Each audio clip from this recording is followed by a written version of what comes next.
Aujourd'hui, c'est la journée mondiale d'une maladie ancestrale qu'on connaît depuis des milliers d'années. Elle est même décrite dans la Bible. Il existe un médicament très efficace et pourtant on n'arrive toujours pas à l'éradiquer. Aujourd'hui, on va parler de la lèpre. Avant que la vidéo commence, je vous laisse liker la vidéo, la partager, la commenter. Vous le savez, c'est très important pour moi et pour le développement de la chaîne. Et maintenant, je vous emmène avec moi dans un nouvel épisode de Panacée pour étudier la lèpre.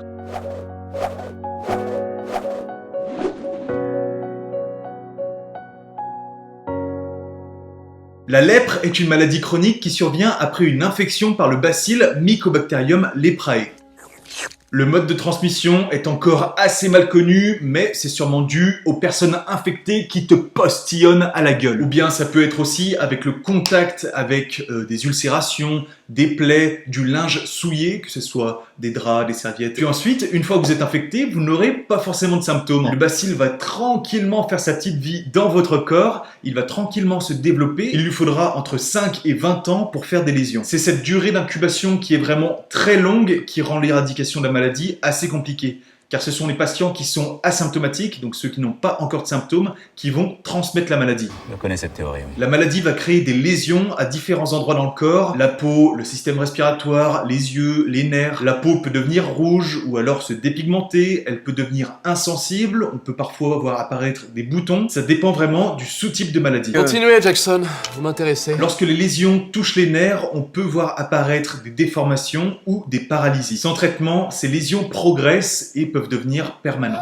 Oh, j'ai le droit de vivre un peu. C'est une maladie tropicale qui subsiste en Afrique, Asie et Amérique latine. En fait, la plupart des cas sont regroupés dans quelques pays. Ce sont jusqu'à 80% des cas qui sont regroupés en Inde, Brésil, Indonésie. La lèpre a été éradiquée dans la plupart des pays où elle était considérée comme un problème de santé publique. La prévalence a donc largement diminué, elle est passée de quelques millions à quelques centaines de millions. Comment le diagnostic est-il réalisé? Le diagnostic va déjà prendre une forme en fait différentielle, c'est-à-dire qu'on ne va pas diagnostiquer la maladie, mais on va exclure petit à petit les autres causes possibles. Le dermatologue va donc exclure les pathologies qui peuvent ressembler à ce genre de lésions. Il va faire un prélèvement au niveau de ces lésions. Dans ce prélèvement, on va ensuite regarder si le bacille Mycobacterium leprae est présent. Le traitement est une polychimiothérapie qui consiste en l'administration de 3 antibiotiques. L'avantage, c'est que les patients ne peuvent plus transmettre la maladie dès la première dose de PCT, d'où l'intérêt de traiter le plus tôt possible. En 40 ans, ce sont 16 millions de patients qui ont été traités dans le monde. Maintenant, un peu d'histoire. Dans les temps anciens, on attribuait des arguments spirituels à cette maladie. On disait qu'elle ne touche que les personnes qui se rendent impures par leur comportement. C'était en fait une punition divine. Quelle indignité. Un peu plus tard, Jésus-Christ a soigné plusieurs personnes qui étaient atteintes de la lèpre. On interprète souvent ce passage comme ça. Jésus leur pardonne pour leurs péchés. Puis, la lèpre a été ramenée en Europe par les croisades, les guerres, etc. Ensuite, au Moyen-Âge, là vraiment magnifique, les lépreux devaient vivre à l'écart de la société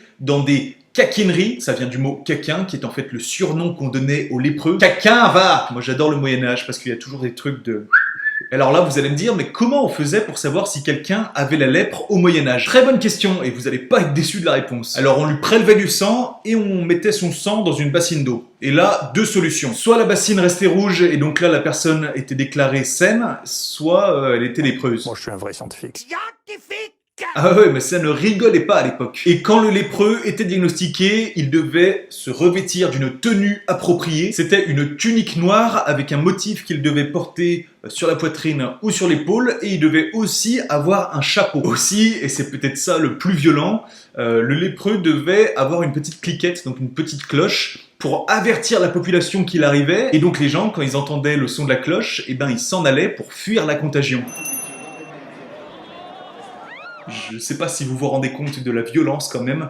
Le mec est malade, il souffre, et en plus on lui dit « Tiens, prends cette cloche, et maintenant, à chaque fois que tu veux te déplacer, tu la sonneras, hein, parce que comme ça, personne t'approchera. » C'est horrible. T'es un connard, toi. Ça vous paraît horrible? Ne vous inquiétez pas, il n'y a pas que le Moyen-Âge qui a fait ça. En 1909, il y a eu exactement la même chose à Paris. Oh non, pas ça. On a tout simplement pris les lépreux et on les a enfermés dans des léproseries. Voilà, ça c'est l'ancêtre de la prophylaxie. Maintenant, on a des petits posters pour dire attention à la grippe, attention au sida, vaccinez-vous. Avant, on prenait les gens et on les enfermait, tout simplement. Et les lépreux, même quand ils étaient morts, ils étaient enterrés à part, on sait jamais, histoire que ça ne contamine pas le voisin de cimetière.